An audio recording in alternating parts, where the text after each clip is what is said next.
Welcome back. We are finally back. It's felt like a while. Weekday CUSA schedule has definitely played into feathers and field goals scheduling.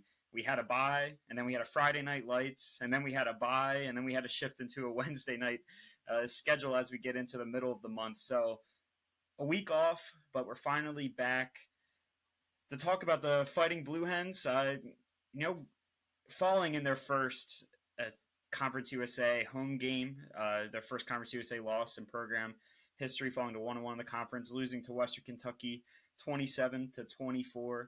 Um, it's been 9 days since that happened at the time of our recording.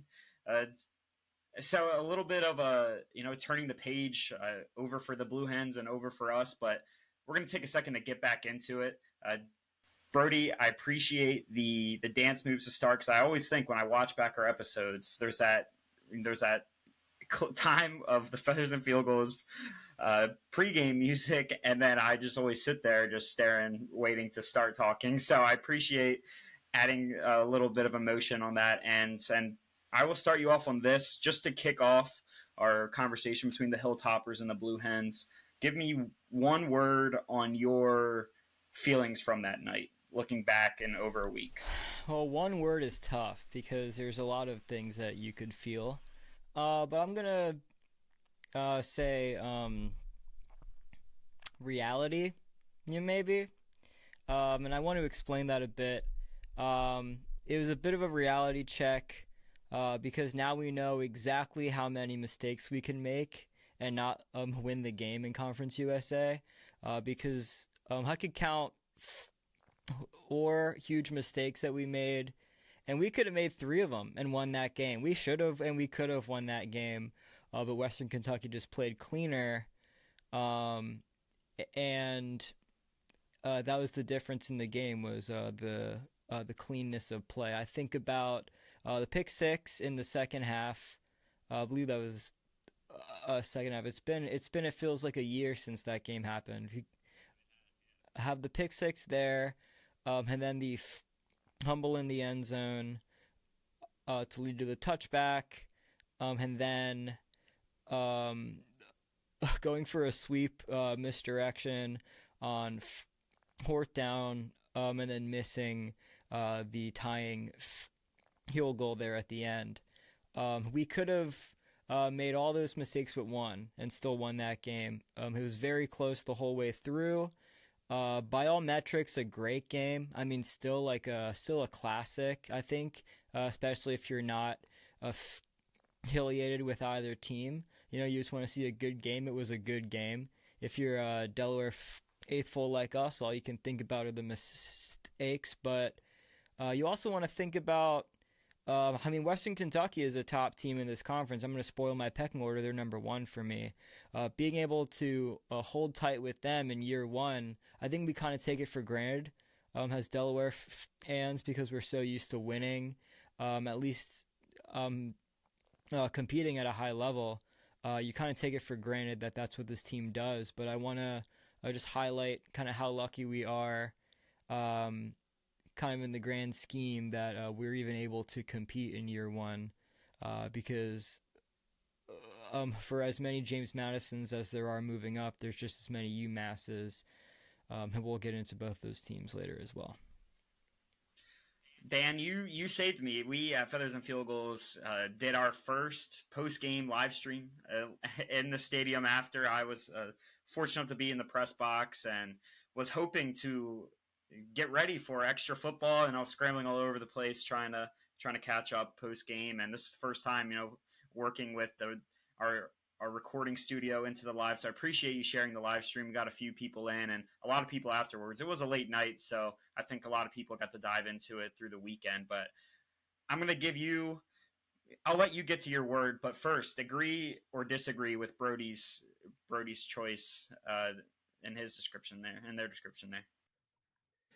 Yeah, I agree with the word choice by and large because when I hear reality, it really strikes me as like a sobering reality, right? Like just the high of the emotions of a really busy and packed crowd for the majority of the game at Delaware Stadium, having Parents and Family Weekend on that stage on CBS Sports Network, understanding the opponent that Delaware was dealing with in WKU, and the way Delaware's defense rose to the occasion, limiting that visiting offense of Western Kentucky to 20 points offensively when you don't account for the pick six plus one on the PAT following the pick six. So it's a sobering reality to see, well, you were able to do that defensively, but then didn't have quite the situational execution on offense in order to ultimately have a game-ending drive, a game-winning drive, or maybe even that game-tying drive could have been a game-tying drive at the very end of regulation. A valiant effort to even get in position for a field goal try just on the outer cusp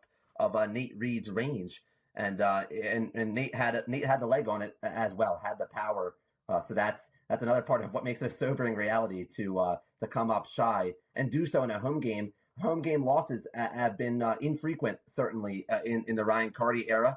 That's a point of pride, certainly for Delaware. We can attest to being boots on the ground, all of us at the ball game against WKU. So agree with that word choice by Brody, and my word was going to be ambivalent. A little bit of ambivalence, just because it was mentioned in the Jacksonville State week presser by Coach Carty and players that it's not as if they're explicitly happy with how the game went, because the outcome and the result that was necessary was not there.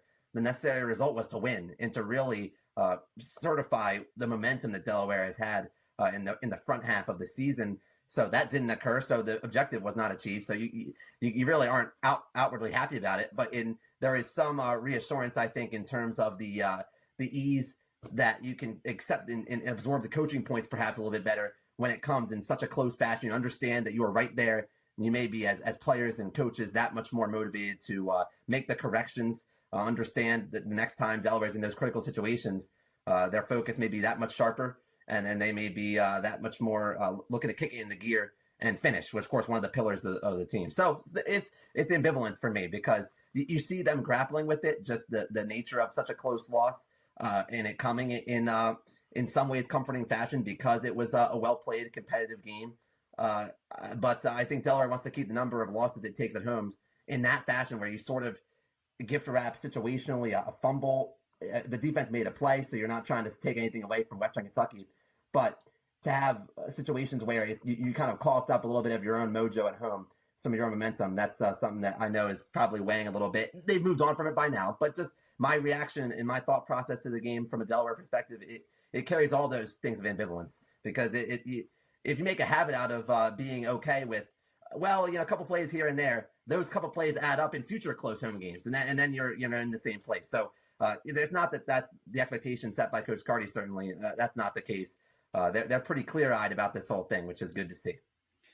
Looking back, we've had a long break from these from this game, but looking at it in a lens of throughout the whole season for the offense, there hasn't been a game this season where the offense looked stumped throughout the night. Multiple 3-and-outs, they can't get anything working. They can't move the chains. They can't keep their defense off the field for a bit. And even the Colorado game ended with 7 points, but we talked about it. 41 yards per possession. I think an average of, it was between 6 and 8 plays per drive. So you're thinking you're getting a couple first downs, you're moving those chains. Looking at tonight, tonight, looking at the game against Western Kentucky, they started with that first 15-play touchdown, 6.5 minutes. That's what you can ask for to start the game. Just fully dominate, especially on third down. I think they were 5 for 5 on third down attempts in that first drive. Unfortunately, you get a turnover, but you go 3-and-out. And then finishing 14-play drive that ends in 3, a 7-play drive, and then a minute 47 to get points as time expires. And yes, start the third quarter. 6 plays, 10 yards, a punt, 3-and-out. 3 and 6 for the other side on the pick. But then thinking about the rest of the way, on these last 4 drives, they had a 5-play, 80-yard drive not end with points inside the red zone. They had a 13-play, 75-yard drive that went nearly 6 minutes, ended with 6. You have an 11-play, 33-yard drive that you're in dangerous field position, and it ends with 0, getting stopped on 4th. And then with 57 seconds left, under a minute, you get 5 plays, 70 yards downfield. And you think about those 4 drives only walking away with 7. it wasn't really like Dan said, Western made plays, but there hasn't been a game yet this year where I've thought the offense just couldn't figure out that defense. Like the defense had them stumped throughout the entire game. Let's talk about that third quarter a little bit, because I saw that we've talked about middle eight all year, how the Delaware has to focus on middle eight. And I mean, they had, and Western tied it at 10-10 into that second quarter to like kick off that middle eight. They end with a touchdown themselves as time expires. But you think about Delaware stopping Western to even start that half, 3 and out, causing a punt. You're thinking this is exactly what the Blue Hens needed. Like this has been kind of this is what kind of fell apart in the Connecticut and in the Colorado game. And then just the third quarter, a swing of a touchdown a field goal for Western, a touchdown 3 plays later, and then a fumble on the other end that leads to a touchdown. Really a 17-point swing there. If Delaware had been on the flip side of this and had been in the shoes of WKU, we would be calling this, a huge team win, right? All sides of the ball. So I do want to highlight the fact that, look, Western Kentucky's defender, who made a really athletic play to make a pick, have the interception on Nick Minicucci and then race it back. Western Kentucky's kicking game, a kicker who knocks in a field goal, gets the doink to go through, it does enough on the kick to have that favorable outcome on a field goal that helped give Western Kentucky the type of margin that, of course, we all saw at the very end. So it's one of those cases where Western Kentucky deserves all kinds of credit. We haven't talked about the shorter rest that the Hilltoppers were on. So it's one of those things that was the model that Delaware just witnessed in a way right there in the tub.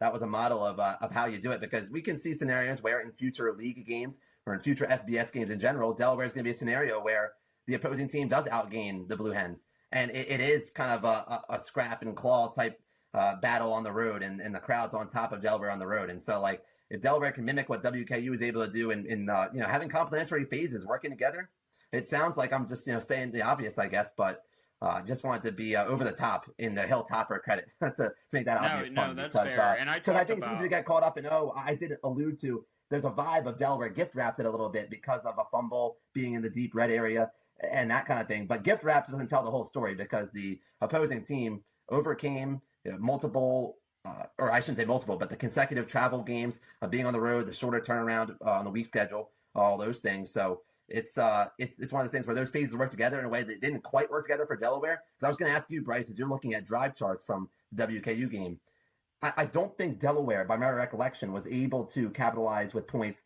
off of the Western Kentucky giveaway. Delaware recovered a Western Kentucky fumble. Yeah, it was a 50-second drive, only 1 yard, and just an immediate punt right back to him. So it's one of those things where, yes, the Delaware offense has been really consistent. Like, I'm not trying to dispute that, but it's just one of those moments where Delaware could have complemented, again, those phases. Those phases could have complemented a little bit better. Again, offense isn't on demand. It doesn't work like that where, because you garnered possession just by way of a takeaway, all of a sudden now the opposing defense is supposed to roll over or anything. We know that's not going to happen.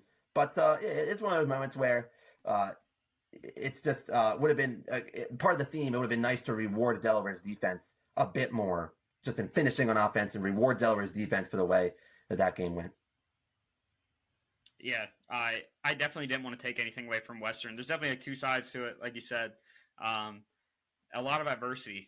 We sell a crowd, 19,000, like over 19,000 people there. Like that's above capacity in Delaware Stadium. Like it was a great night. It was like, you just think about how great of a night it would have been if it just like fully ended like the Connecticut game, in the sense of, coming back and tying it and seeing what happens when you get to, like, I'm not saying Delaware wins if you get to overtime whatsoever, but just think about extending it and seeing that crowd. Like, the moment to win it for Delaware was the drive that ended on downs. That was the game, would be, I think, game-winning drive. That was the moment to end it. And Western Kentucky disciplined on defense. Like, if Delaware's defense stayed home like that, we'd be like, heck yeah, that's how you close, how you finish, that pillar we always say. So, Brody, I got to bounce this off you too in particular. I've got a metaphor here. I'm going to test it out on you, but I don't want to take up too much time on just this game. But I have to. My pre-show plan was to run this by you. So it feels like aftermath of WKU for Delaware. It's not as if Delaware missed an exit on its road to a successful season. It's not like, oh, a whole exit was missed. Oh, it's off schedule. It's off kilter. I mean, it is off kilter in the sense that, like I said, I have a particular emphasis on games at home. I'm just feeling like, especially with that crowd, that family weekend turnout. But okay, we've covered that. Still don't feel as though Delaware missed an exit on its drive this season. But I did feel that UD missed, in Google Maps or in Apple Maps, it'll pop up and say, shorter route available. Like, oh, we found a quicker route and save X number of minutes by taking Y route. It just feels like one of those cases where during that game, Delaware was in the lead or it was in position to retake the lead. And so the notification was popping up, shorter route available to bowl eligible, hypothetically. We know the bowl thing this year, but shorter route available to the promised land for what you want. You can save time by upsetting Western Kentucky, even though Delaware on paper, we understand it was the home favorite. And it didn't ultimately pan out that Delaware was able. We missed notification. It expired, and now we didn't tap on the new route in time. And now we're still on the regular path, so to speak. Like that kind of feels like the vibe I've settled on from the UD's lens. That's a great metaphor, Dan. It's because when you picture being here in July and the schedule comes out and you're looking at it, you're like, okay, this is a game we can win. This is a game we're probably going to lose. Western is one of those games that, despite being at home, you circle that as a game that's going to be really tough and you're probably going to lose. And when you're doing your whole can we get to 6 wins thing, you kind of take that as a game that, let's probably not chalk that up as a win, here in July. Despite how good we think this team is, we kind of call it what it is in July. But then, it's kind of like when you go to leave the house on a long drive and you see there's a long strip of red road, maybe half an hour between you and where you're going. Then by the time you get there, it's blue again. You're like, they must have cleaned up the accident. The traffic must have cleared up. You're talking about the navigation app again. I was like, you mean on the phone again. I'm matching your metaphor with a different metaphor. Because I also use Apple Maps because it's the best. It's the best app to use. Comment below. Hey, everybody, comment below what Maps app you use in the comments. I was gonna say I'm on Google Maps too now because I think Apple doesn't have some of the destinations that it should have. I just don't think they exist on the advert. Hey, everywhere I'm going, baby, category. It's in my heart. Hey, everywhere I'm going, I already know. I've already been everywhere I want to go, Dan. And where we want to go is 6 wins, and we've been there loads of times. So I think that the destination is still there for Delaware. I think it even still would have been there if we lost by 25 points because, as I mentioned, this is a game that at the start of the year you're like, yeah, we're probably going to lose that game. But that doesn't mean that there are other games that, if they beat us by 25 points, for instance, we're not going to go into the next week already down 25. Points don't roll over week to week. Now they do performances. You just have to go out there and do it. There's definitely 6 wins on the schedule still. There's even teams who looked good last year who don't look nearly as good this year. And some of those teams are on Delaware's schedule, and we just have to go out there and execute. I like the metaphors. I'm just listening to you both. I was gonna say, Bryce, you would know. You deal with the traffic. You understand. You've been there on the roads and the navigation. I'm with Brody. I'm Team Apple. I've tried Waze. I've tried Google. It's just Apple's home for me, and Delaware Stadium's home for me too. And let's talk about that drive. Dan, I'm happy you brought up that drive. That really felt like it could have been what put the game away at that point, because you're thinking about this drive that they were stopped on downs. You're thinking about they started the drive at the 44 because of a penalty on the punt caught. It was at the 27. It was a fair catch called by Duplessis. They called a catcher interference on that, fair catch interference. So they get the ball at the 44. And on the 3rd and 7, 11-yard chain-moving throw from Minicucci to LeBoy in the middle of the field. And then 3rd and 10 is Jake Dahl gets 9 on that at Western's 33. So you're thinking, that's a complete go situation. Minicucci takes it up the middle for himself to get the first 10 yards again. So you're thinking a 3rd and 7, they move the sticks. 3rd and 10, they set up 4th and 1 to move the sticks.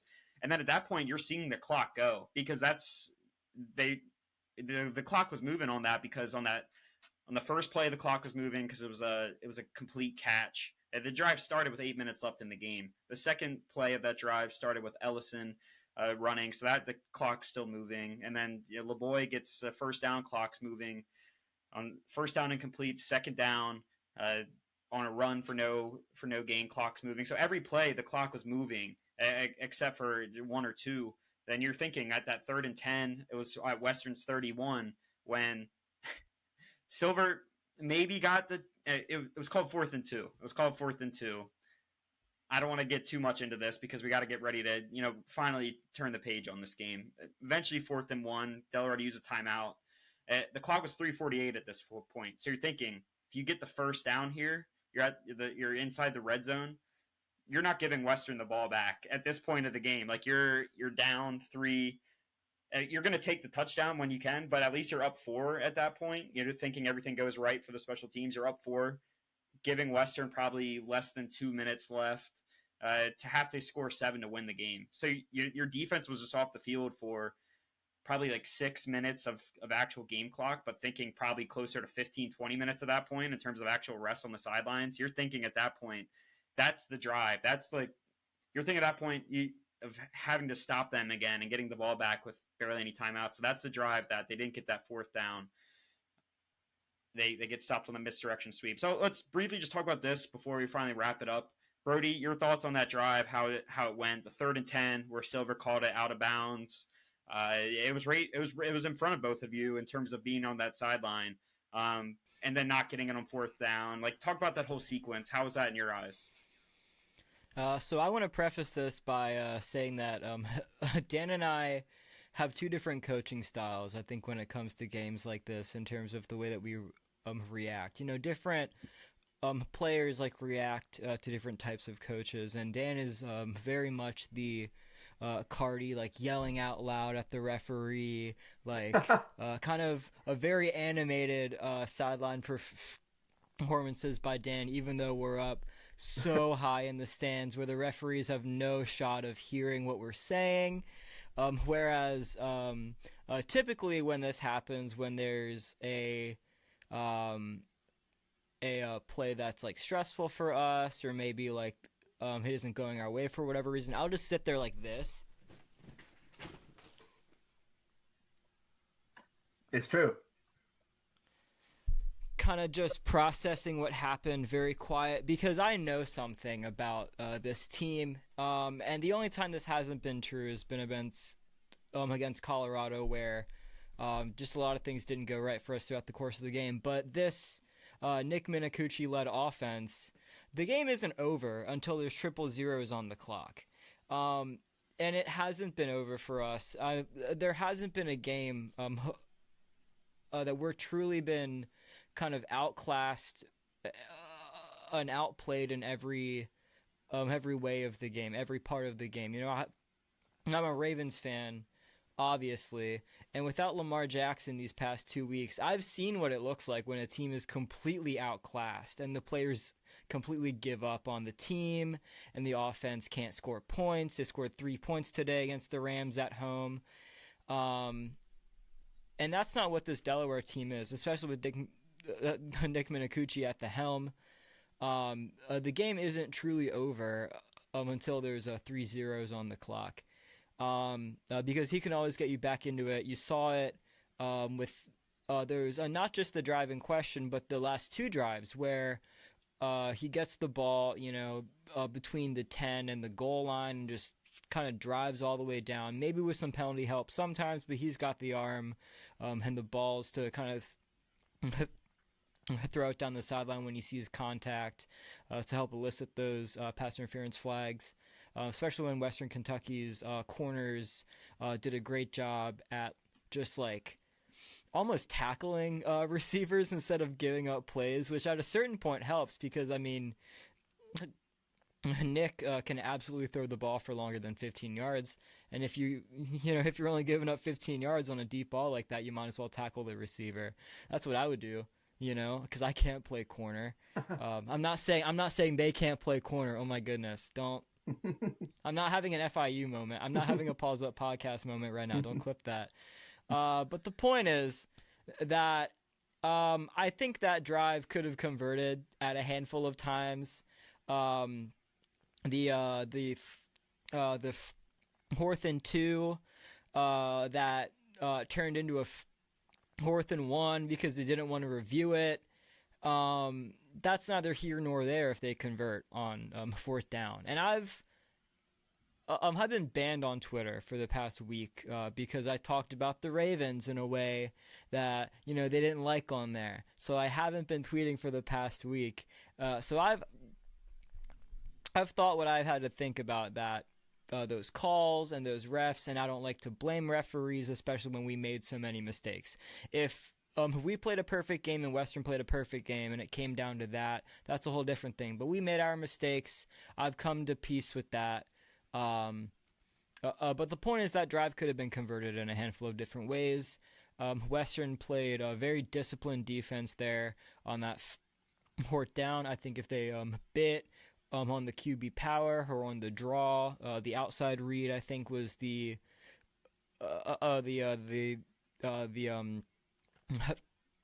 first option on like the windmill option that they were doing. I think is what that concept was. It ended up in a sweep off to the left, and they just played good, smart defense. And Joe couldn't hit that corner, and it just is what it is. But the game wasn't over there. The game wasn't over until 000s were on the clock, and that happened with 3 minutes to go. So it's not just about that drive. And part of the reason it wasn't over, I got to give Delaware so much credit for not letting it snowball all the way out of hand. You think about the visitors getting that much momentum, and I'm not going to say stealing momentum because it's so earned. Like it was earned in the takeaways and Western Kentucky's stringing together. Bryce, it was unanswered points in the third quarter to a total of 17, was it? Yeah, it was. Sorry, I was fully. It was 7. I mean, we scored the end. Yes, it was 17-0 in the third quarter. Delaware with the 17-10 at half, and starting the fourth was down 27-17. I could just see, it's the Natty TV situation for the first time in this run of nationally televised games in the schedule. Think about having parents and family turned out, and maybe you just start sweating a little more, or you start losing focus or trying to do too much. But for Delaware to have that composure, didn't see penalties, erased Delaware's progress to get back in the game. Like, didn't see additional forcing the issue that could lead to additional giveaways in the turnover margin. So it's these things where you see the grit and the guts come through for Delaware to still be right there on the ball at the very end. And that was, I think, what we predicted, or what I was alluding to in a prediction for the WKU game preview, which was it felt like this could come down to the very last drive, who has the ball last, who has not enough time at the very end, which turned out to be Delaware. Like, so it's I guess I'm circling back to the themes that would lead you to start thinking we're talking about moral victory. But in reality, it's just like what I'm trying to highlight is these ingredients that are going to be so needed, including at Jacksonville State, right? Like it's not that different a task in terms of the strength of the opponent, the recent success Jax State has had. Look at the momentum they have, or I shouldn't even use that word repeatedly, but the identity they seem to be finding that Coach Carty is talking about in his Jax State presser, the identity that Jacksonville State's flashing that they seem to be getting more and more in a groove to. So I'm just trying to pick out those ingredients of, oh yeah, there's still a lot of reason to think that Delaware could handle some more adversity that come its way. Well, I think that's a good segue. Let's wrap it up there. I think the whole talk about not maybe getting to where their end goal was as fast as possible, but there's definitely positives to take away. Something that I wanted to touch up on, but I want to keep us moving, is how the offense has looked in 2-minute drill situations. You're thinking about the Colorado game and the 2-minute. It didn't start as a 2-minute drill. It was more like a 4-minute drill in that second quarter when you're hoping not to give Colorado any time to get back. But just think about how they converted on a long drive like that. You're thinking about the end of the Connecticut game and getting 3 there to end. And you're thinking about both halves in this past one, thinking about the offense moving down the field quick after Western Kentucky ties it, and you walk off the half with a lead, and then just how they worked with the most yards and the the least time that they've had in a situation like this. They just look so poised. Like you're thinking one timeout. No, they had no timeouts at that point. They would have liked that one off of that where they were short on that fourth down that drive before. But you're thinking they had everything. They had 95 yards to go, less than a minute left, and just thinking like I still thought there was still plenty of time. There's all you need is one big play, and that's what they had. But their positives takeaways, definitely negatives, definitely execution on both sides, on all three levels. Still, I think maybe Western had sometimes a lot of time to let plays develop downfield for their spread offense. A lot of big playmakers for them. They maybe like to get in the backfield, cause more havoc quicker. Special teams, we talked about that. We've seen both sides of a heartbreak for special teams and time expiring. I think it's a good wrap up. Western falls, but let's get into now our second bye week of the season. We've had 2 weeks worth of Conference USA games. We've had 2 weeks worth of our rivals on the field. Maybe rivals even playing each other this past weekend with familiar faces that used to play on Delaware Stadium themselves. So, Brody, I'm going to pass the baton to you. Let's turn the corner into Delaware's midway point in their season. But first, let's talk about how our conference opponents and our rivals are doing from these past 2 weeks.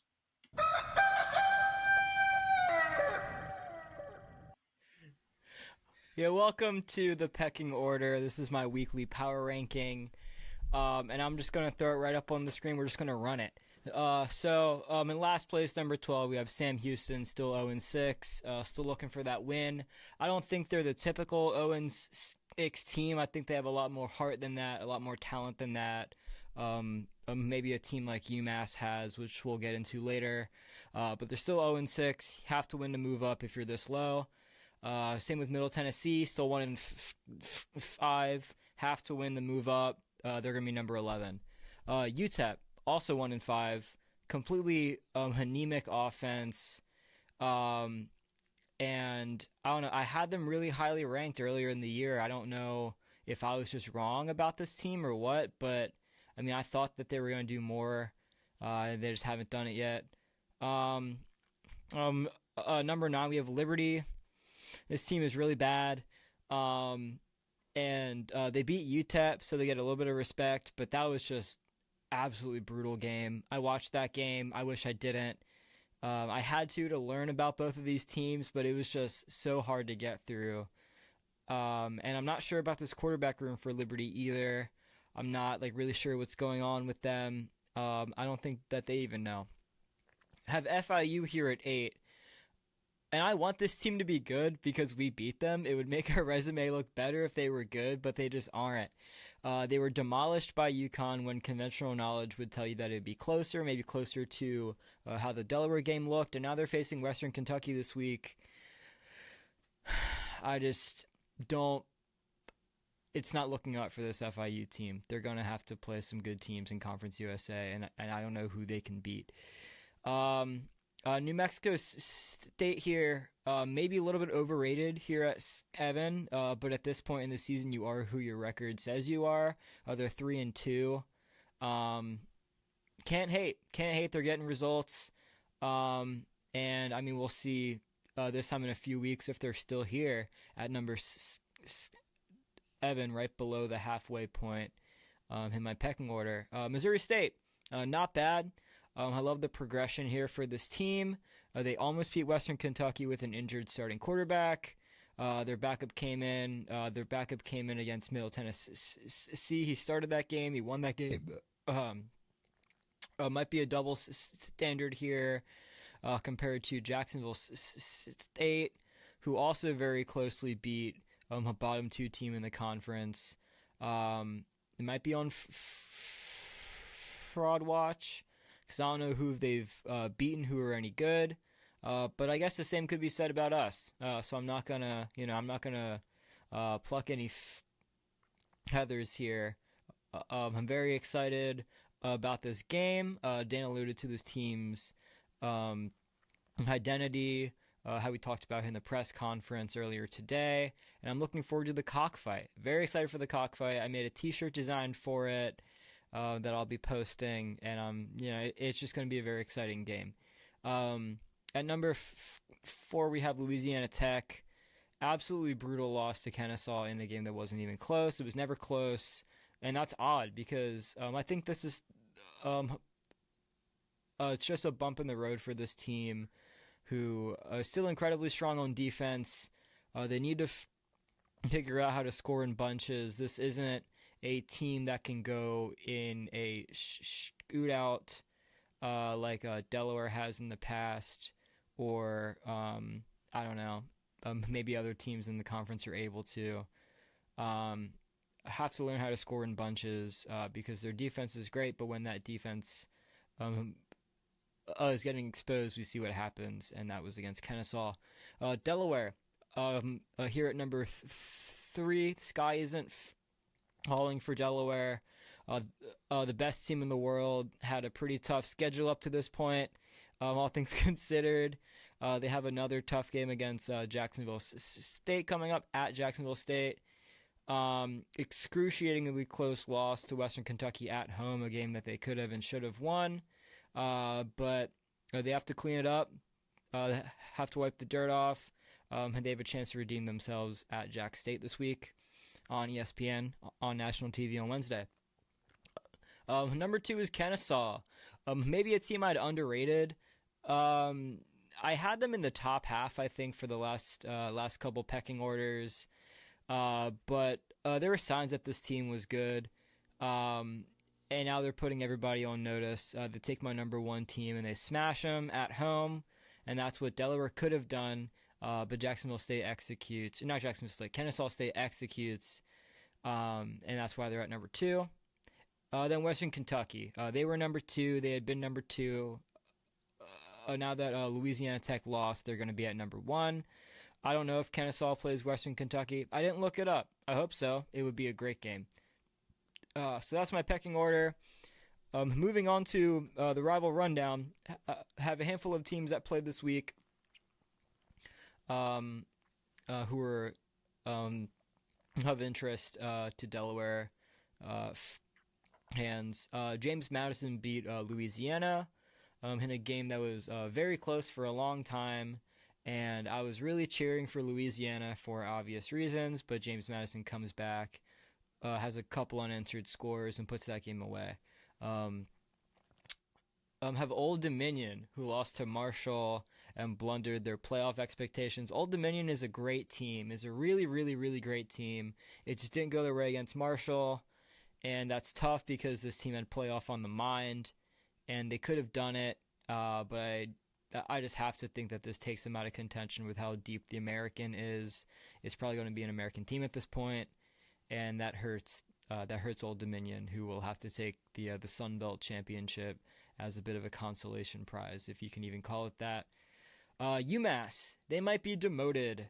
I hate to see what's happening with UMass. I kind of wish that they were good in the opposite way that I hope that James Madison loses, because I feel bad for them. I really, really feel bad for them. Everyone who I know who's a UMass guy on Twitter is just like so nice, and they don't deserve what's happening to them. I hope Bamford gets canned. It's painful whenever Delaware posts like something cool that they do, or a big game that they win. I think about the UConn game that they won. All I saw was UMass fans quote tweeting the Nick Minicucci power read video and going like, "This is what Delaware can do in 1 year. Why can't we do this in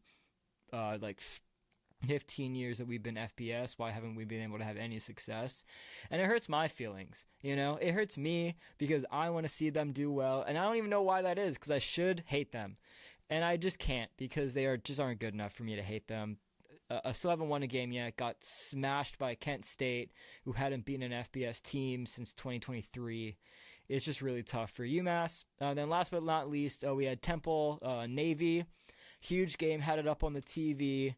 I was doing work on my house, but I had the TV up loud. We were vacuuming. We were doing all this type of stuff. We had a lot of construction going on. We were kind of vacuuming up all day, and I had to turn the TV up really loud because this game was really close at the end.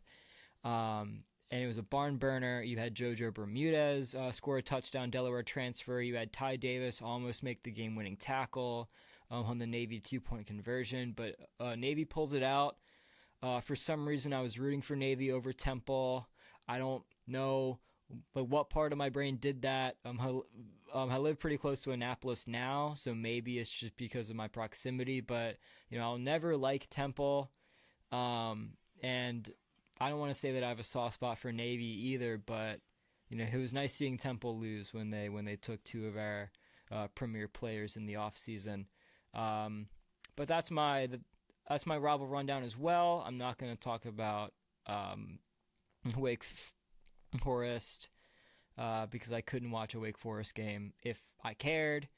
And we'll have that preview coming up, I guess, in a few weeks. So stay tuned for that. But there you go. Quick baton pass. Let's get into the matchup here on ESPN, as Brody alluded to, between the Blue Hens and the Gamecocks. Quick baton pass over to Dan. Let's get our conversation off with a great Jacksonville State podcast. We've been going for over 2 years now, over 50 episodes. We'll talk to the State of the Gamecocks podcast to learn more about Jacksonville State, who the Blue Hens had a great time a few years ago playing in that stadium. So let me pass the mic over to you now, Dan. Thank you, Bryce. And now Bryce and I have the pleasure and privilege of being joined by representatives of the State of the Gamecocks podcast, talking Jax State football tonight with both Drew Bonds and Brooks Davis. And gentlemen, thank you again for being here. A little bit of a late night after dark type setting of recording now, getting set for more weekday CUSA.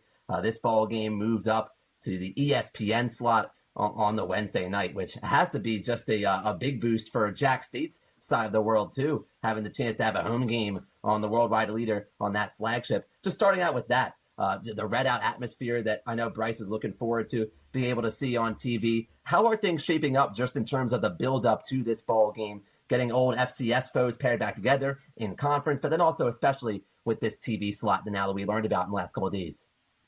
Yeah, the TV slot's a big deal. I think we've been on ESPN. Brooks probably knows better than I do. Twice, I want to say. I know FCS semifinal against Sam Houston was on ESPN, and I want to say they were on the mothership before at one point. But it is a big deal for the university. And that's one thing I did want to ask you guys at some point later on, how you guys feel about the midweek games. I know if it's like a home game, everyone really like it a lot because you get to be on TV and that kind of thing. If you're on the road, it's kind of tough to travel with the midweek stuff. But yeah, the midweek, as far as what it does for university, I know there was not a lot of support when we moved up, and the move up was fine, obviously, but the learning that we're going to be on midweek a lot moving up, there was some hurt feelings, and I think all those have gone away with what the conference, it allows you to get on, national television and that kind of thing is really good. So I'm excited about that. Of course, the ESPN, but not being on ESPN2 or U or CBS Sports Network helps out a lot too. That's a big deal. But I'm sure you guys are excited like we are to be on the big ESPN for this week. Yeah, it's certainly a boost for us.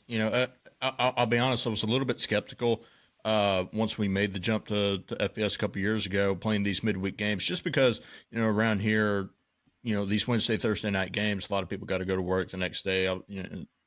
Students are certainly still in town and all, but I knew we'd get the support from them. But I was just a little iffy about it, and the last couple of years, our crowds have absolutely shown up and shown out for these midweek games, and so far, we've got a really good record with these midweek games. I think the only game that we've lost so far since we moved up playing the midweeks was Liberty a couple years ago, and that was the year that nobody beat them. They went to the Fiesta Bowl, and of course got beat by Oregon and all. But too, for like Drew said, it's a huge deal for us to get to play on the mothership, the main ESPN channel. We played on it a few times. Of course, the playoffs, I think the FCS playoffs a few times were on the main ESPN. But I think, if I'm correct, this is probably going to be the first time. I don't think the New Orleans Bowl was on regular ESPN. But I do know the FCS kickoff games that we played in Montgomery. Those were always on. Those were always on the regular ESPN, and those were usually pretty good games, minus the UAB dragging a few years ago. But yeah, absolutely excited for this midweek matchup. Well, I mean, Jacksonville State showed the formula of being able to translate FCS success into the FBS, specifically the Conference USA football, winning in 2024 pretty handily at home. And I'm sure that was a really cool experience for the fan base. And I think that kind of maybe shows those visions. Maybe some were skeptical about the midweek schedule, but then showing that winning can translate at this level because you had the formula from Rich Rod. And I wanted to ask about how has it been now for the program, transitioning from Rich Rod into somebody that was familiar with the program, coaching here in the 90s. I was looking up Charles Kelly and spent a lot of time up and down FCS, FBS. How has Charles been in his first year with the program, and how's that transition been from a big name like Rich Rod to back to Charles? So to start with, we'll be able to judge Charles Kelly or Coach Kelly a lot better, I think, after year 2. I mean, there was just so much missing when he left, or when he got here, I should say. There was less than 50 players on scholarship. There was one corner and one quarterback here at, the day one he got in office. So what he's done with having to rebuild an entire program through the portal and that kind of thing in just one off season, or even not a full off season at that, I think he's done a really, really, really good job with some of that stuff. The record sitting at 3-3 is very. We're really used to winning. They won at the FCS level a lot. They had 2, like you said, really good years when they first moved up, way better than what me and Brooks thought was possible for them to move up. So it is a little bit tough to see him, at 3-3 and kind of struggle with some teams that we thought we could, win by, like Sam Houston last week, for example, right? 28, 35 points. We think we're going to go down there and roll and get right. And then it just doesn't go doesn't go our way. And we have to, kick a 52-yarder at the horn to win. But Coach Kelly, as far as the roster construction, that kind of thing, has done really, really good things for us. Some of the coaching decisions that we've seen made, some of the offensive play calling, I think, maybe leaves a little bit to be desired at this point. But as far as what he's brought with him to the university, as far as recruiting and that kind of thing, I don't think he could ask for much more. And the limited conversations that me and Brooks have had with him and the 2 meetings we've got to actually sit and talk to him, he's a 10 out of 10 A-plus guy. That's not something we can say about Rich Rod. Now, Rich Rod did great things for us. We are indebted to Rich Rod forever and always. And if he wants to come back and coach the offense, we will welcome him with open arms. But what Coach Kelly kind of in our one-on-one interaction with us, I mean, he took the time to sit down and ask our thoughts about the football team. There are not a lot of coaches who would do that with a podcast that makes no difference in the world whatsoever. So we really like that he's here. We hope he has a great success and is here forever. And I think after next year, he can kind of get his full program together, and we'll really see kind of what he can bring and what it looks like. And, I think one of the big things with him too is, he's coached he came in, knows like you said, he's a Jax State guy, was here in the late 90s, early 2000s. He knows the area well, knows the expectation level. Like Drew said, we're used to winning. I know that sounds pretty conceited, I guess, but I mean, it's the truth. But he's been all over the place, but never as a head coach. He was defensive coordinator and DB's coach all over Colorado, Auburn, Florida State, you name a school. He's just about been there. So I think he's still getting in the rhythm of being a head coach, knowing, working on clock management. The clock management's been a big one so far for us this year, and he's had some hiccups here and there, even up to the end of the first half, against Sam Houston. But I thought that last drive against Sam Houston was a great methodical use of both play calling and using the timeouts and knowing being situational with the clock. And I thought that's really where he took that next step in his head coaching journey. And I was very very excited to see that. from him, and I think he's only going to get better when it comes to stuff like that. But just getting used to being a head coach and making those different kind of decisions that he really hasn't had to make before. But yeah, we're absolutely excited for him. Like Drew said, I think we'll be able to more fairly judge him, I guess, next year. But give him playing the cards that he was dealt, I think he's done about as well a job as we could ask for. There's some things that certainly should have been different here and there on both sides of the ball, but so far I'm very impressed with Coach Kelly. I'll take the spot here to ask the obvious one too, and one that could probably be a pretty lengthy answer on the part of both of you folks. Your favorite parts of running back Cam Cook's game, what he's put together so far this season. A lot to like in terms of just I'm sure so much that you can fill us in on, because how he's gotten to this point to turn this many heads. It would take a lot not to highlight him this week on Delaware's end, and that run first identity that's already been established. So what stands out about Cam and what he's cooking? Well, he is really good at the tackle part of tackle football. He's really good at not being tackled. I think he leads the country. I know he leads in yards. I think he leads in broken tackles as well, or missed tackles, however they track that statistic. But if you guys will watch, I don't know if you're traveling to Jacksonville or not for the game. That's a long way down south for you guys, middle of the week. But you'll see on TV, if you watch on TV, how patient he is behind the line of scrimmage. And it's almost like if you remember, like Le'Veon Bell was like that, right? Where he would get the ball for the Steelers, he would just kind of sit there and he'd wait for something to develop. He'd go. Cam Cook does a lot of that.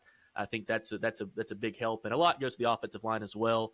Big Coach Trickett, Coach Trickett's offensive line there is usually one of the best around. He's the best offensive line coach in the country, or was at one time. So a lot of the success goes to his group up front. Especially, we've had a couple injuries up there so far this year, and they still really haven't missed much of a beat. So a lot goes to those five guys moving bodies for Cam Cook. But yeah, his patience and ability to avoid tackles is where I think it's like he doesn't have just like breakaway speed like you would kind of see. I think if you guys watch the Sam Houston game, he had a 70, 80-yard run, and they ran him down at the 10 or 15-yard line. So he doesn't have just breakaway speed to just run past everybody, but he is by definition a running back where he is very patient, can break tackles, make guys miss. He's got, his balance is really, really good, where he just kind of bounces off and that kind of thing and keeps his feet moving. But I know we talk about him on our show obviously a lot, but Jax State had a lot of success last year with Trey Stewart, a running back out of the portal who was with the Vikings in preseason there for a little bit. This is like Trey Stewart 2.0, where we found another guy out of the portal, Cam Cook from TCU, who gets the ball 30 times a game and is going to be top 3 in the country in rushing yards, which is part of the offense as well, because we're running a glorified Service Academy offense at this point with how much they run the football. But yeah, we have been more than impressed with Cam Cook and what he can do. And we kind of had that before the year started. Now we went to the spring game and he was really hard to tackle there, which was good to see. But he has been everything we could have asked for, and then a lot more after that. So. Yeah, and I ask this every week. I ask this every week. Why in the world did TCU let him go? Because they certainly could use him this year. The guy's just an absolutely phenomenal running back. Like Drew said, he doesn't really have that next level, just clear everybody, 10 yards in a patch of dust speed. But he's very methodical in his ability to fantastic in between the tackles. But when he's making those edge rushes, being able to kind of get a quick read on where the defenders are, and his ability to make shifts and cuts and a couple times just run them over. He doesn't look that big on field, but he's a strong running back, and he can catch the ball too. I think I know in the UCF game, and that was the first game for everybody, but he was our leading receiver. So we don't use him as much throwing the ball, getting a little bit more comfortable spreading the ball out with our receivers, but the guy can do just about anything.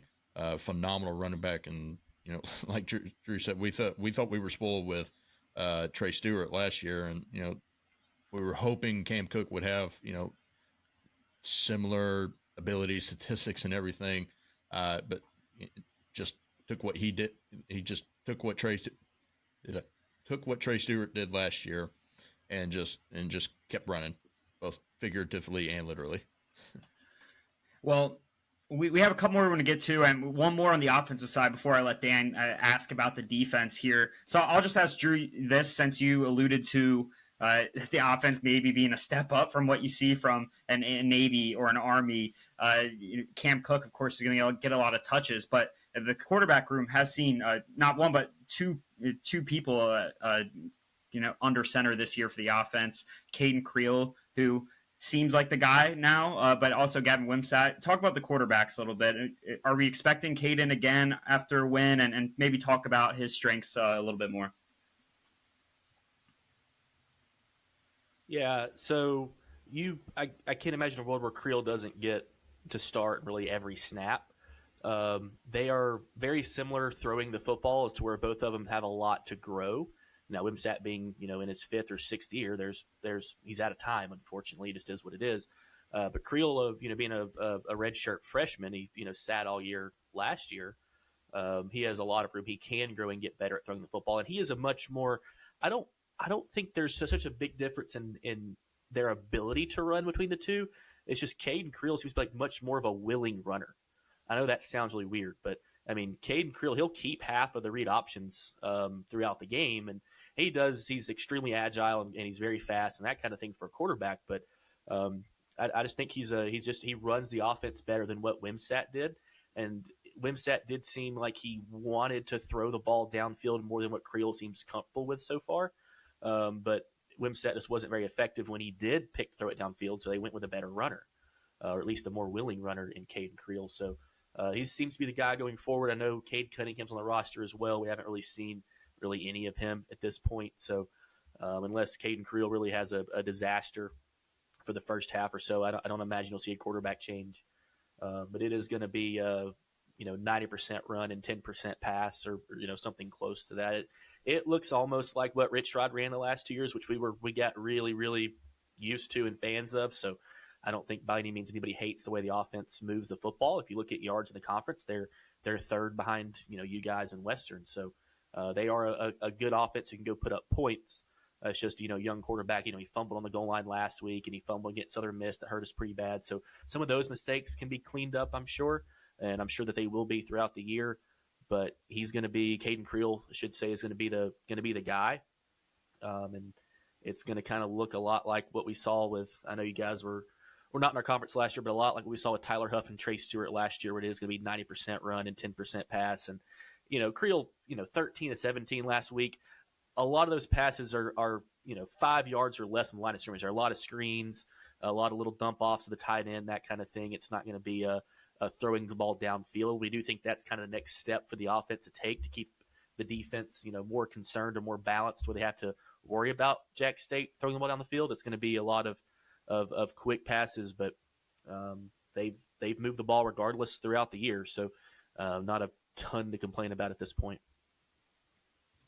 And we talked about it on our show a little bit ago, where it's a quick turnaround. We know y'all have had the off week, and it's a quick turnaround for us. And it could this whole thing could play a factor into the game. It's a quick turnaround for us to go from playing Thursday night to turn around playing Wednesday night and taking a day for travel.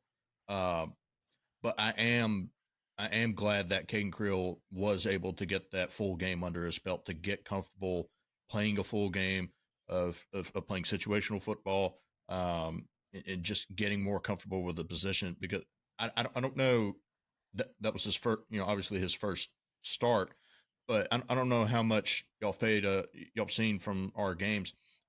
He's actually seen the field, I think, just about every game so far this year. But last week, the Southern Miss was the Southern Miss game, or State, but was his first time getting true quarterback experience, because we had some special packages made for him to run jet sweeps. We handed to him out of the backfield as a running back a couple times. We threw a few bubble screens to him. Tried to set up a double pass, but it didn't really work out. But throw bubble screens to him against Georgia Southern. He even returned a punt against Murray State. So we know that the coaches obviously see that he's a really fantastic runner, a great athlete, and they want him on the field, or they wanted him on the field as much as they possibly could to get production out of him. And even with those special packages, we did get decent production out of him. But I think and he's pretty much running back two at this point. But I think again, I'm glad he got that experience. What I want to see from him, more than anything with this game, is just keep growing his confidence throwing the ball downfield. Because we didn't really. I think his longest he had, I think, what was it, 120 130 yards or so throwing, but we never really let him air the ball out. I think the longest pass through the air was only about a 9 yard out route to DeAndre Johnson towards the sideline. Other than that, it was a lot of dump passes, a lot of screens. He got more confident as the offensive line gave him time to go through his progressions. So I'm really looking forward to see against a good pass defense like y'all how he progresses and gets more confident throwing the ball downfield. Talking about defense, hearing the word defense, that's a fitting way to put a bow on this as well, is getting a look at Jacksonville State's defense. In preseason, it maybe looked like defensive line had more returners possibly than defensive backfield. Is my read on that right? And then how has that played out for Jax State on defense so far this year? Yeah, I mean, there wasn't a lot of returners anywhere on the defense to really worry about. But the defensive line did have a couple with Juwan Campbell and Daryl Prater, and Talon Carter was on the team last year.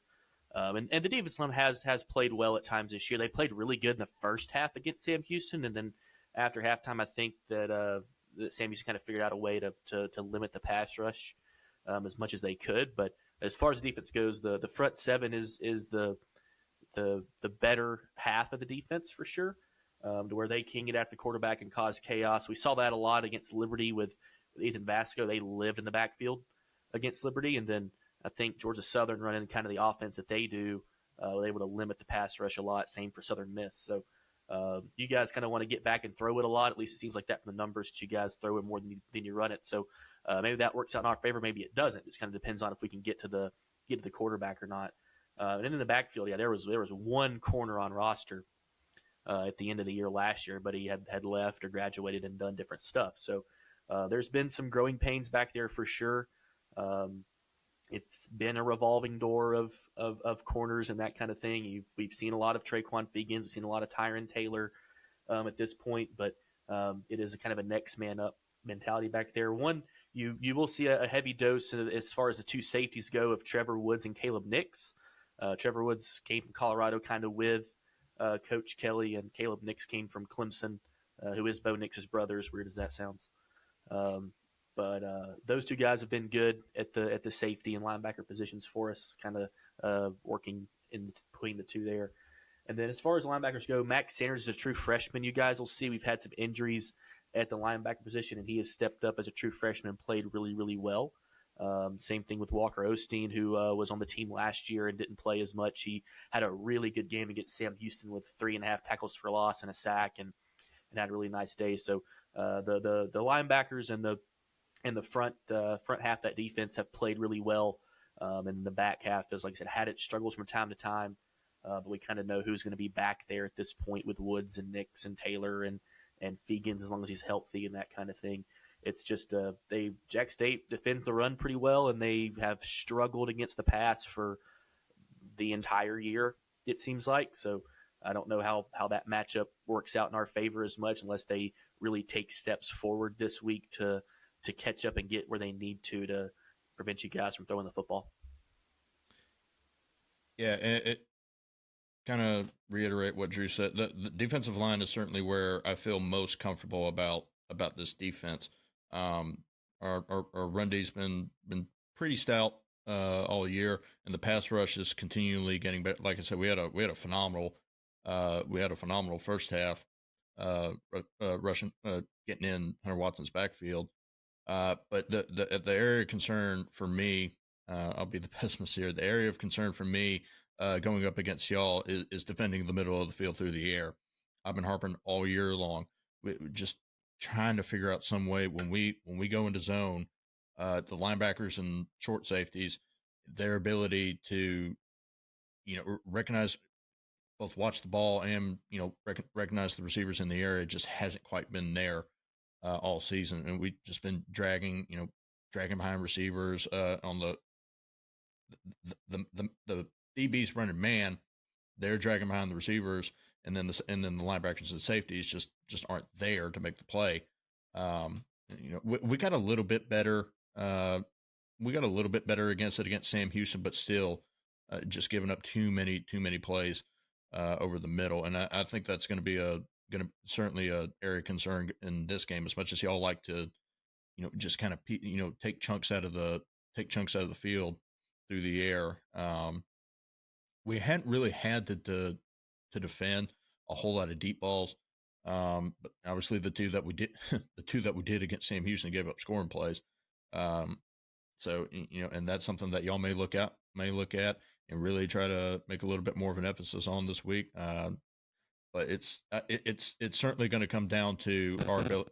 Yard pass first offense, we're a run first offense. It's going and that's been our weakest point all year. It's going to come down to our ability to defend the middle of the field. If we can make any sort of improvement down there, I think we'll be all right. But I'm waiting to see it, I guess. Contrast of styles. I'm very much looking forward to this. I mean, when we saw each other a few years ago down in Jacksonville and now on ESPN on a midweek matchup, thanks and thinking about a quick turnaround for the game at Jacksonville State coming off an emotional win, now playing 6 days later. Think about a quick turnaround and getting you both scheduled and on our show here at Feathers and Field Goals. Just a quick reach out this morning and on joining with us here at night. So appreciate you both on the quick flexibility as we're now switching off of our normal scheduled recordings of Saturday games and into midweek games. So appreciate you both taking the time talking with us. And one quick final hit, a great attendance number so far this season for Jax State. On a midweek game, you touched on it earlier, Drew. It's a red out in the crowd. Are you expecting the numbers from the first two home games being over 20,000 again? Do you think it's gonna reach that level here for this upcoming Wednesday? It'll probably be close. Being on ESPN and the red out and what the university has done, kind of pushing the game, it maybe hits that 20,000 number, and the students kind of regulate what that number looks like. I think the usuals, like me and Brooks, I think the same 15,000 people show up every week. I don't think that number ever changes. You got to kind of see up there in the picture behind me. That's about what that section looks like every week, give or take. It's just how many. There's days where there's like standing room only in the student section.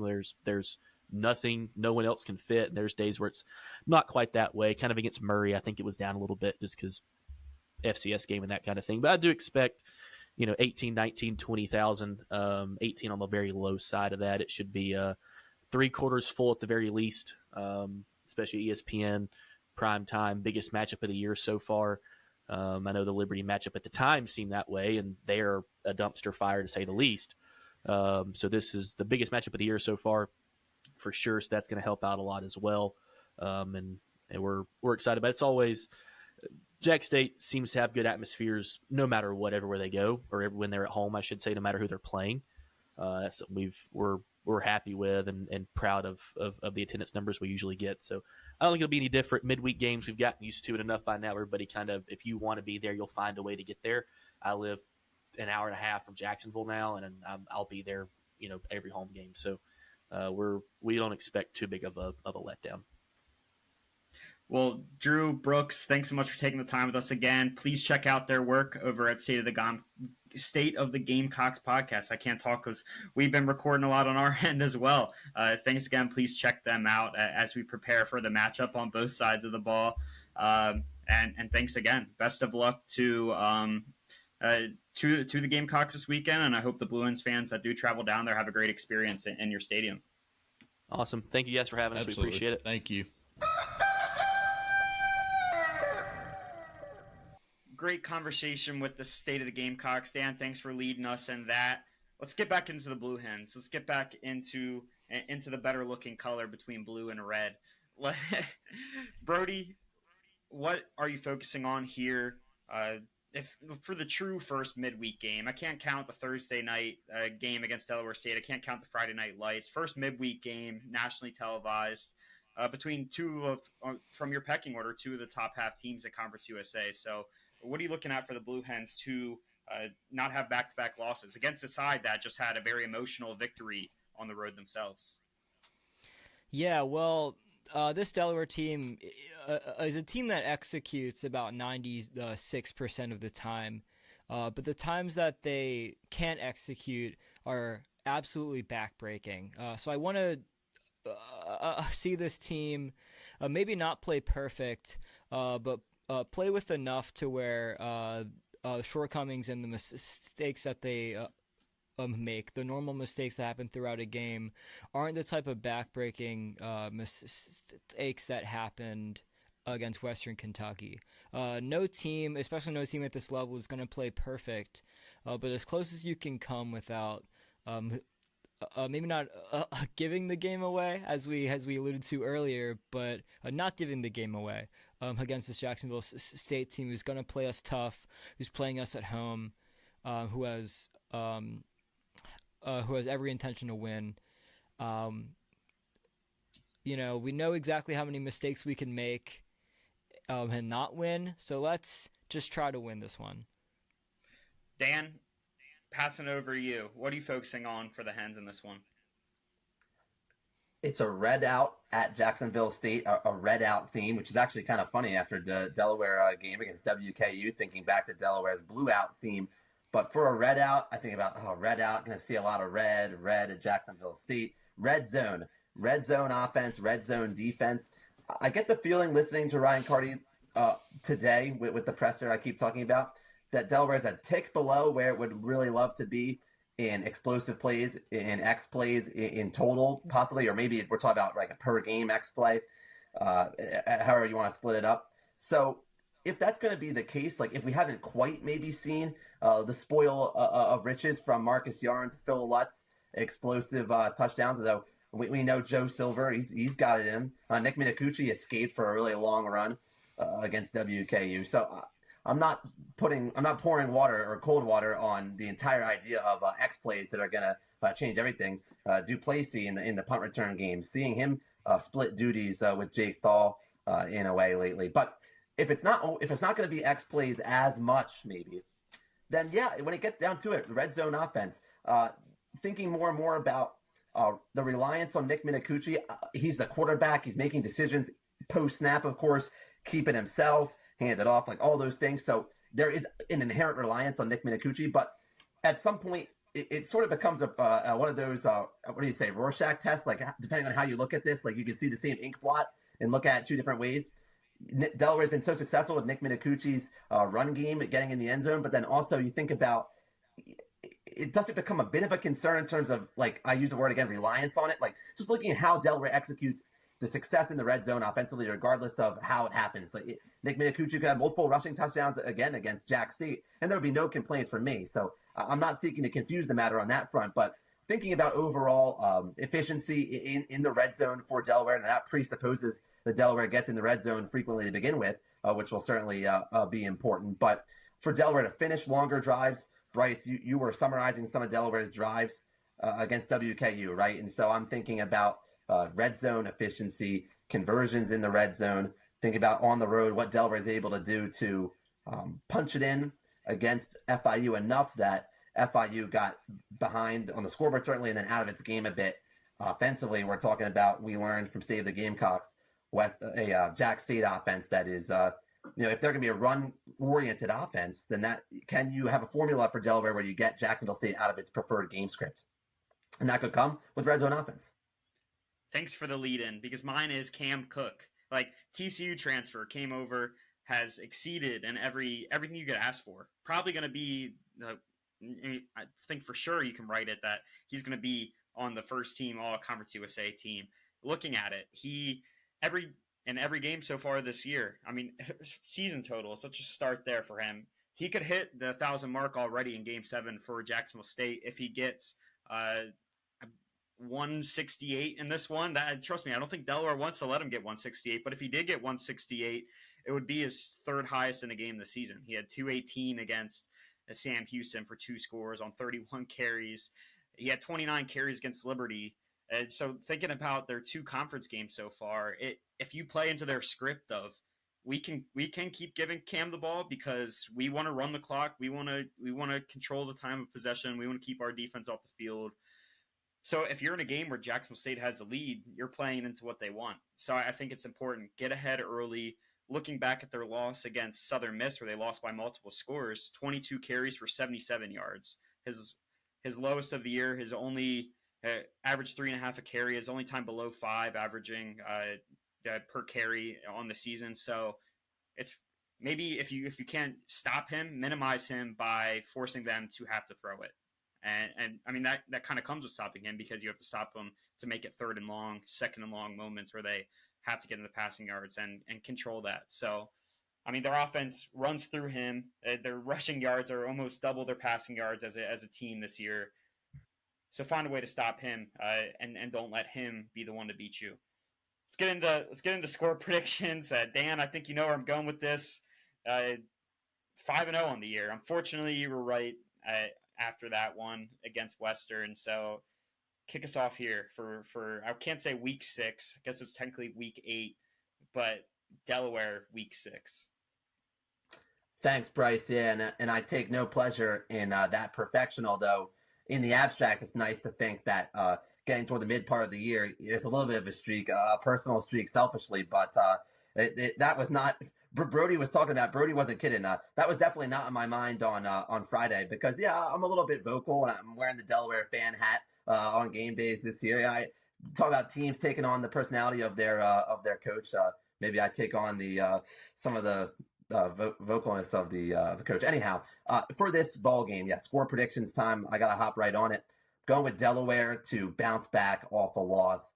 Delaware going on the road for the first time to Jacksonville, Alabama in Ryan Carty's tenure, thinking about going back to Delaware's last visit being the FCS playoffs pre-Coach Carty. I like Delaware to finish better on offense in my thing to watch in 3 and out. Won't come easily against a Jacksonville State defense. I get the vibe overall Jax State plays appreciably better at home over the course of time. That's just been a stable trend for them. So that's not something to overlook. Got Delaware offensively overall figuring out ways to capitalize a bit better, get Delaware's total to Delaware 36 and Jacksonville State 28 in the final. Looking to see if Delaware's defense can keep another opponent in the 20s. I hope you're right because I don't know. I feel weird about this one for me in the Blue Hens. I alluded to that 2020 game that Delaware won, and of course, at this point, I think we're COVID. We're out of maybe we have one more run of some of these players that were there for that game. I do think we have our last class of 6-year guys that were there for that, but even if they don't, the fans do. A lot of people remember losing in that quarterfinal FCS playoff matchup at home.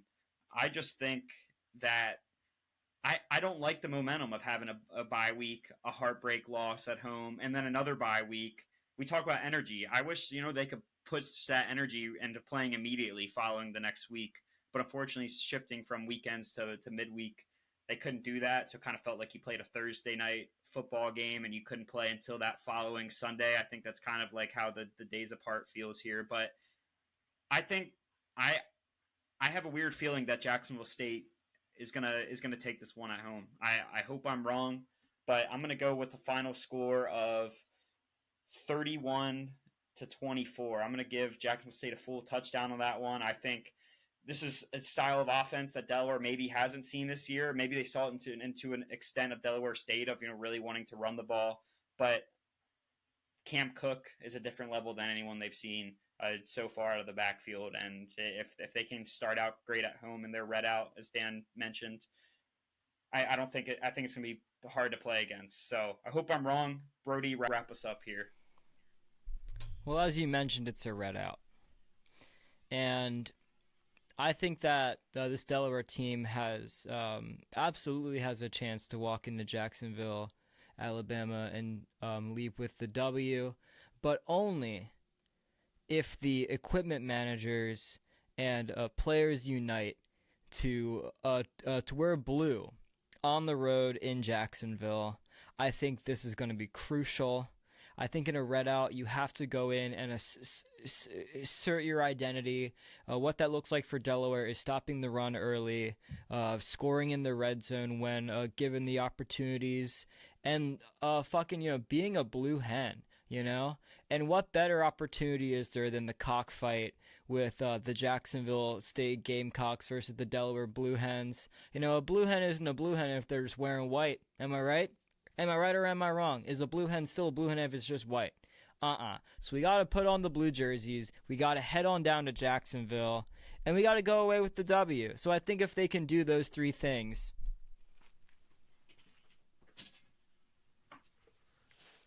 I have to pick the Blue Hens to win. I'm picking them 35-28. I think they leave the red zone with points, not just field goals but touchdowns. They do just enough to stuff the run early. And if they can do these things, this is an if. This is not a prediction, but this is a prescription. If they can do those things, then they're going to leave with the W. But I tell you, it's important. In their red out, you got to go and blue it out.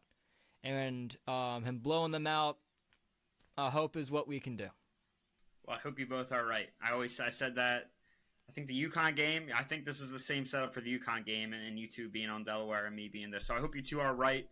That's going to wrap up another episode here at Feathers and Field Goals. Back after, I'd say like a week and a half. We didn't get that week back. But if you haven't already, please please subscribe. If you're audio listening, please leave us a review and give us a like on where you're listening at. So thanks for joining us for another week. We'll be back for Middle Tennessee to review this one before we get into a Blue Raiders versus Blue Hens matchup. But until then, thanks for joining us.